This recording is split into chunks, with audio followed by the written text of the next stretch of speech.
दोस्तों आज मैं आपको डिजिटल क्लैंप मीटर चलाना सिखाऊंगा। इसे मैंने 2-3 दिन पहले ही परचेज करा है।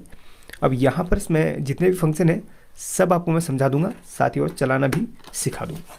चलिए सबसे पहले इसके बॉक्स को ओपन करके इसके अंदर का पूरा दिखा दो, इसमें क्या क्या मिलता है। एक इसमें बैग है और इसका यूजर मैनुअल है। बैग के अंदर आपको क्या क्या देखने के लिए मिलता है वो सब मैं आपको दिखा देता हूँ। बैग की क्वालिटी शानदार है। वैसे बैग की ज़रूरत अगर आपको है तो इसका इस्तेमाल भी कर सकते हैं, नहीं है तो उसको आप साइड में रख सकते हैं। मेरे किसी काम का नहीं तो मैं साइड रखता हूँ। एंड यहाँ पर देखिए ये है यूनिटी कंपनी का। अब ये नहीं कहूँगा कि ओरिजिनल है या फिर लोकल है, असल में इसमें यूनिटी लिखा है। और इसका जो प्राइस है मेरे को 250 से 300 रुपये के समथिंग पड़ गया है। चलिए इसको मैं ओपन करता हूँ, आपको दिखाता हूँ इसको ऑपरेट करने का पूरा तरीका। उससे पहले आपको इसको मैं समझा भी देता हूँ। यहाँ पर इसमें मॉडल नंबर भी दिया है, यानी कि इसका ये नंबर भी दिया हुआ है। वारंटी का तो मुझे नहीं पता कि वारंटी है कि नहीं। अगर आप इसे ख़रीदना चाहते हो तो अमेज़ोन की इसकी लिंक दे दूँगा, आप जाके ख़रीद सकते हैं। वारंटी का मैं कुछ नहीं बता पाऊँगा, वो आप अच्छी तरीके से पढ़ के तब जाके ही उसे परचेस कीजिएगा। अब बैटरी इसमें यहाँ पर बैटरी के लिए इस सेक्शन में बैटरी लगती है, तो यहाँ पर स्क्रू लगा हुआ है। चलिए इसको खोलते हैं और बैटरी को इसमें डालते हैं। चलिए स्क्रू खुल चुका है और बैटरी को इसमें इंसर्ट कर लेते हैं। यहाँ पर बैटरी के लिए क्लिप दिया हुआ है। चलिए उसको हम लगाते हैं और इसको ऑन करके आपको पहले इसके फंक्शन में दिखा दूँगा, उसके बाद मैं आपको चलाना भी सिखा दूँगा। तो यहाँ पर बैटरी लग चुकी है। इस तरीके से इसको लगा के इसको क्लोज कर लेता हूँ। अभी इसमें स्क्रू नहीं लगाऊंगा क्योंकि बाद में मैं बैटरी को हटा के इसको रख दूंगा। चलिए अभी ऐसे ही मैंने इसको पैक कर लिया है। यहाँ पर प्रोब्स मिलती है। प्रोब्स की क्वालिटी नॉर्मल है, मतलब ठीक है, बहुत अच्छी भी नहीं कहूँगा, ठीक है। और यहाँ पर देखिए ये ऑन हो गया है। इसके सारे फंक्शन हैं। अब आपको एक एक फंक्शन इसके समझा देता हूँ। यहाँ पर ये वाला पार्ट और ये वाला पार्ट एक ही है, भले आप यहाँ सेलेक्ट करें भले आप यहाँ सेलेक्ट करें, बात एक ही है। रोटरी स्विच का यहाँ से लेके यहाँ तक का एरिया एक जैसा है, यहाँ से यहाँ तक का एरिया एक जैसा है, जैसे कि आप पढ़ सकते हैं या फिर देख सकते हैं। ऑफ यहाँ पर भी होता है, ऑफ यहाँ पर भी होता है। ऐसे घुमा के आप यहाँ पर भी ऑफ कर सकते हैं। अभी यहाँ से स्टार्ट हम करेंगे। देखिए ये आपका एम्पियर का सेक्शन है। यहाँ पर क्लैंप मीटर का जो यूज होता है वो हाई एम्पियर को चेक करने के लिए होता है। मल्टीमीटर में सिर्फ 10 एम्पियर तक ही हम कोई भी चीज़ का एम्पियर चेक कर सकते हैं। इसमें 10 एम्पियर से भी ऊपर की चीज़ें हम चेक कर सकते हैं। और क्लैंप मीटर को बनाया ही इसलिए है ताकि वो एम्पियर चेक कर सके। एम्पियर के लिए यहाँ पर इस क्लिप का यूज़ करा जाता है या फिर इस कांटे का यूज़ करा जाता है, क्लैंप का, ठीक है। अभी आपको बताऊँगा, वो सब दिखाते रहूँगा। ये होल्ड बटन दिया गया है, किसी भी डेटा को आप होल्ड करने के लिए इस बटन का इस्तेमाल कर सकते हैं। एंड यहाँ पर आपको 2 सेक्शन मैंने बता दिए, ये 2 एम्पियर के हैं, ये और ये। यहाँ पर अगला ऑप्शन है हमारा, ये देखिए एसी की वोल्टेज को टेस्ट करने का। मैक्सिमम 750 वोल्ट तक आप चेक कर सकते हैं एसी में। और यहाँ पर एक डीसी की वोल्टेज चेक करने के लिए ऑप्शन दिया गया है, यानी कि मैक्सिमम 1000 वोल्ट डीसी तक आप इसमें चेक कर सकते हैं। और अगले जो सेक्शन है यहाँ पर बजर की मोड है। इस बजर मोड में आप किसी भी रेजिस्टेंस वगैरह को चेक कर सकते हैं या फिर कंटिन्यूटी वगैरह चेक कर सकते हैं। और यहाँ पर 200 ओम्स तक कोई भी चीज़ चेक कर सकते हैं। बात करते हैं यहाँ पर 20 किलो ओम्स तक की आप इसमें रेजिस्टेंस या फिर कुछ भी आप 20 किलो ओम्स तक का किसी भी चीज़ का रेजिस्टेंस चेक कर सकते हैं, सिर्फ 20 किलो ओम तक। जैसे नॉर्मली आप मल्टीमीटर में देखेंगे तो यहाँ पर रेजिस्टेंस के लिए 2000 किलो ओम्स तक के लिए ऑप्शन मिला है, लेकिन यहाँ पर 20 किलो ओम तक का ही मिलता है। तो आपको समझा दिया। ये दोनों सेक्शन एम्पियर के, यहाँ पर देखिए इसका पूरा ये भी बना हुआ है। दोनों सेक्शन एम्पियर के, ये एसी वोल्टेज का, ये डीसी वोल्टेज का, ये बजर का मोड है। ये आपका 20 किलो ओम्स तक का यहाँ पर रेजिस्टेंस चेक कर सकते हैं। और ये एक्सटर्नल यूनिट के लिए है, 20 मेगा ओम और 2000 मेगा ओम के एक्सटर्नल यूनिट के लिए यहाँ पर दिया गया है। आप चाहें तो यहाँ पर पढ़ सकते हैं एक्सटर्नल यूनिट वगैरह क्या है। यहाँ पर देखिए छठा ऑप्शन दिया गया है, इसको आप पढ़ के इसका यूज़ करना सीख सकते हैं।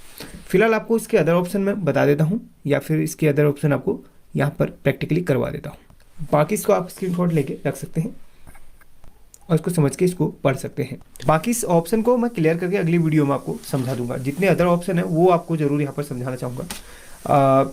ये देखिए यहाँ पर सबसे पहले मैं आपको बता देना चाहूँगा, इसमें ओम्स और कॉमन का आप यहाँ पर पोर्ट रख लीजिए। ब्लैक वाला कॉमन पे, रेड वाला वोल्टेज ओम्स पे। बाकी EXT यूनिट के लिए आप यहाँ पर इसको कर सकते हैं। अब देखिए ऑप्शन करते हैं यहाँ से स्टार्ट हम। ये आपका एम्पियर का है। एम्पियर का अभी आपको क्लैंप मीटर से समझाऊंगा, इससे समझा दूंगा। बाकी आपको वोल्टेज का दिखा देता हूँ। वोल्टेज के लिए आप नॉर्मली AC वोल्टेज को आप यहाँ से चेक कर सकते हैं। चलिए आपको मैं दिखाता हूँ AC वोल्टेज चेक करके कितनी वोल्टेज अभी हमारे पे आ रही है। यहाँ पर देखिए, तो यहाँ पर देख सकते हैं आप 226 वोल्ट इस वक्त हमारे घर पे आ रही है, 26 एक्यूरेट। अब बात करते हैं DC वोल्टेज की।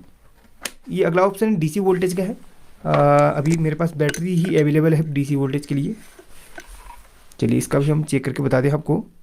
तो यहाँ पर 3 वोल्ट ही दिखाएगा। आपको बता दूँ DC वोल्टेज के लिए सिर्फ एक ही ऑप्शन दिया गया है। अगर आप इसमें छोटी बैटरी वगैरह का आप यहाँ पर वोल्टेज का टेस्टिंग करते हैं तो सिर्फ वहाँ पर आपको एक ही डिजिट में दिखाएगा। जैसे कि ये 3.7 वोल्ट की बैटरी है तो ये सिर्फ आपको एक ही डिजिट में दिखाएगा, 3 करके दिखाएगा। देखिए 3 करके ही दिखाएगा, क्योंकि यहाँ पर सिर्फ एक ही ऑप्शन दिया गया है। जैसे अदर मल्टीमीटर में आपको अदर ऑप्शन मिल जाते हैं DC के लिए, जैसे 20 वोल्ट मिनिमम, उससे भी कम के लिए यहाँ पर ऑप्शन मिल जाता है। लेकिन यहाँ पर सिर्फ 1000 वोल्ट तक के लिए ये, क्योंकि ये एक मल्टीमीटर नहीं है बल्कि एक क्लैंप मीटर है। इसका यूज ज़्यादातर एम्पियर के लिए ही किया जाता है। बाकी आप एक्यूरेट वोल्टेज के लिए आप इस मल्टीमीटर का इस्तेमाल कर सकते हैं। एक हल्के फुल्के अंदाजे के लिए आप वहाँ पर 1000 वोल्ट पे ही लगा के चेक कर सकते हैं। जैसे मेरे पास एक बैटरी है, इसका वोल्टेज मैं चेक करने की कोशिश करता हूँ। देखिए ये 12 दिखाएगा, 12 वोल्ट। जैसे इसमें 12.6 या 7 होगा तो वो नहीं दिखाएगा, सिर्फ 12 ही दिखाएगा, 12 या फिर 13 इस तरीके से दिखाएगा। तो ये है इसका मेथड। अगला ऑप्शन आता है बजर का।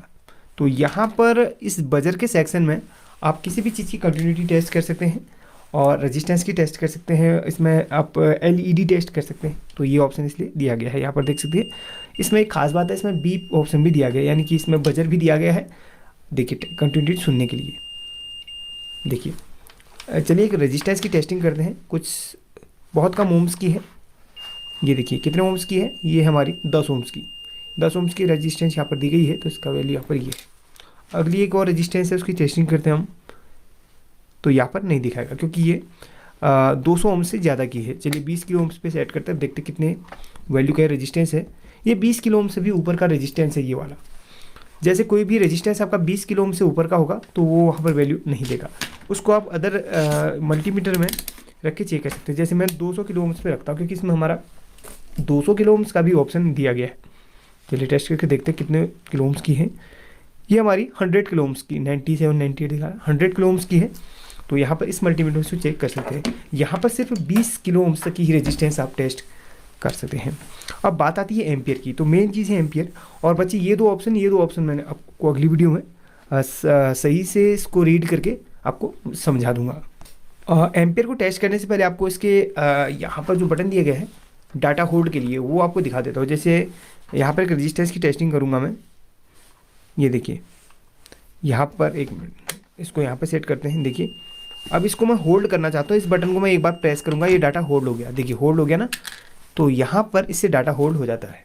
इसको हम दबा के फिर से इसको रिलीज़ कर सकते हैं। अब बात करते हैं इस क्लैम्पीटर से एम्पियर की टेस्टिंग कैसे करी जाती है। देखिए सिंपल मेथड है। यहाँ पर एम्पियर आप कभी भी अपने घर पे हीटर, गीज़र या फिर बहुत ही हैवी लोड की चीज़ लगाते हैं या फिर मोटर वगैरह का इस्तेमाल करते हैं, तो वहाँ पर आपने हाई एम्पियर को चेक करने के लिए इसका इस्तेमाल करना है। आपको एक चीज़ बता दूँ, नॉर्मली मल्टीमीटर से आप 10 एम्पियर तक चीज़ें चेक कर सकते हैं। ये DC के लिए ऑप्शन दिया गया है एम्पियर का, ठीक है। इससे AC एम्पियर की टेस्टिंग करी जाती है। हाई एम्पियर की चीज़ें आप इससे कैसे चेक करेंगे वो आपको मेथड बता देता हूँ। सिर्फ मेथड बताऊँगा। घर पे हमारे ज़्यादा लोड नहीं है, इसलिए यहाँ पर एम्पियर बिल्कुल भी शो नहीं कर पाएगा। 2-3 ट्यूबलाइट मैंने चलाई हूँ, उसमें एम्पियर नहीं दिखा पाएगा। फिर भी आपको दिखा दूँगा। यहाँ पर आपने 200 या फिर 1000 पे रखना है। अगर हल्के फुल्का एम्पियर चेक कर रहे हैं, आपने कुछ भी वहाँ पर नहीं चला रखा, जैसे कि नॉर्मली आप हीटर वगैरह का इस्तेमाल कर रहे हैं 1000 वाट, 2000, 3000 वाट, तो वहाँ पर आपने 200 पे रखना है। और उसके बाद इस क्लिप को या फिर इस क्लैंप को खंबे से आने वाली फेज और न्यूट्रल वायर पे आपने कनेक्ट करना है। एग्जाम्पल के लिए यहाँ पर ये 2 वायर मान लीजिए आपके रूम के लिए या फिर आपके घर के लिए आ रही हैं, फेज और न्यूट्रल।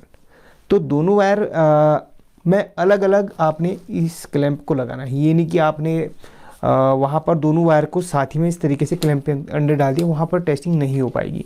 सिर्फ एक वायर को आपने क्लैंप में डालना है। देखिए अगर ये फेज वायर या फिर न्यूट्रल वायर है, किसी भी वायर को आप इस तरीके से डाल दीजिए और यहाँ पर आपको 200 पे सेट करना है, एम्पियर दिखा देगा। ये आपके घर के लोड को चेक करने के लिए यहाँ पर ये मेथड है। दूसरा है मोटर के लिए। अगर मोटर के लिए आपके 3 वायर जा रही है तो सभी वायर में अलग अलग, सभी वायर को अलग अलग आप यहाँ पर इस तरीके से क्लैंप के अंदर फंसा के इस तरीके से हैंग कर दीजिए। वहाँ पर वो आपको एम्पियर दिखा देगा कि वो मोटर कितना एम्पियर दे रही है। अगर आप हीटर का चेक करना चाहते हो उसका भी दिखा देगा, गीज़र का चेक करना चाहते हो उसका भी दिखा देगा। जो भी लोड वाली चीज़ें आप इस्तेमाल कर रहे हैं उसमें 2 या 3 वायर 2 फेस है या फिर 3 फेस है या फिर वो सिंगल फेस आ रही है, तो वहाँ पर आप क्या करेंगे, जितनी भी वायरें आ रही हैं न्यूट्रल फेस या फिर फेस, तो सभी में इस क्लिप को एक एक वायर में अलग अलग बार में आपने इस तरीके से लटका के चेक करना है। फेज और न्यूट्रल में वहाँ पर बराबर ही एम्पियर दिखाता है। एक बार ट्राई करके देखिए। यहाँ पर देखिए आपको एग्जाम्पल भी बता दिया है, फिर भी आपको छोटा सा एग्जाम्पल और दिखाना चाहूँगा। ये वायर आ रही है, ये 2 ब्लू कलर की वायर बाहर से आ रही है, रूम के लिए आ रही है मेरे। अभी रूम का काम चल रहा है इसीलिए यहाँ पर आपको इस तरीके से तोड़ फोड़ दिख रही होगी। तो यहाँ पर ये फेज न्यूट्रल वायर है। रूम पे मात्र 2-3 ट्यूबलाइट जलती हैं तो वो कुछ एम्पियर भी नहीं ले पाती हैं, फिर भी आपको टेस्ट करना है। यहाँ पर देखिए फेज न्यूट्रल रूम का एम्पियर हम टेस्ट करना चाहते हैं। इस क्लिप को आप किसी एक वायर में क्लैंप कर दीजिए और इस तरीके से लटका दीजिए। यहाँ पर देखिए बिल्कुल भी नहीं शो कर रहा। अगर मैं वहीं पर रूम पे हीटर गीज़र या फिर कुछ हैवी लोड की चीज़ें चला दूँ तो यहाँ पर एम्पियर शो करने लगा। सिर्फ एक वायर में करना है, ये नहीं कि आपने दोनों वायर को क्लैंप के अंदर डाल दिया तब वहाँ पर एम्पियर शो नहीं करेगा। तो यहाँ पर जो राइट मेथड है, एक वायर को इस तरीके से आपने क्लैंप में लगाना है तब जाके एम्पियर दिखा पाएगा। वहीं पर दूसरी वायर को का भी आप एक बार इसमें फंसा के आप ऐसे चेक कर सकते हैं। अभी एम्पियर नहीं दिखाएगा क्योंकि अभी सिर्फ 2-3 ट्यूबलाइट मेरे रूम पे चल रही है। बाकी आपको एम्पियर चेक करने का मेथड बता दिया है। अब नेक्स्ट वीडियो का वेट कीजिए जिसमें आपको एक्सटर्नल यूनिट का पूरा यहाँ पर बता दूंगा। पहले इसको अच्छी तरह रीड करता हूँ और इस पर प्रैक्टिकल करूँगा, फिर आपको मैं इसका वीडियो दे दूंगा। फिलहाल इस वीडियो के लिए लाइक और शेयर जरूर कीजिएगा। अगर अभी भी कोई फंक्शन आपके समझ में नहीं आया तो उस पर आप कमेंट करके पूछ सकते हैं। चलिए वीडियो को एंड करते हैं, फिर मिलते हैं अगली वीडियो में। तब तक के लिए टेक केयर।